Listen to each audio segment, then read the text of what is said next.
મારી લઘુ રચના છે આંસુ અને આયુષ્ય નાટક. એક આંસુ સર્યું અને હું હસી પડ્યો. સંયમ એટલો જ રાખ્યો તો કે બીજું આંસુ સરી ન પડે, કારણ કે લોકો સામે રડવું નહોતું. ઠોકરો ખાધી ઘણી, બધું મારાથી જ થાય છે ગેરસમજ પાળવામાં. રસ્તે ચાલતા મંદિર દીઠું. મન સમજ્યું પછી કે એ તો ખુદની ભૂલ હતી. જ્યાં ના સમજાય ત્યાં ભગવાન ભરોસે રહેવું સારું. નાટક જીવનનું અલગ અંકો ભરેલું.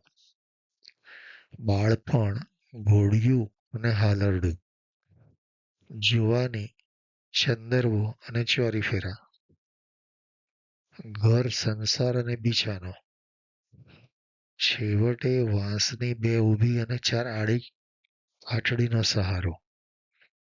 સૂત્રધાર રચે પાત્રોના ક્રમ અને કરાવે કામ. ભગવાન મહાન દિગ્દર્શક નાટકનો.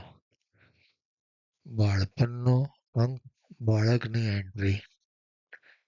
બાળપણનો અંક બાળકની એન્ટ્રી.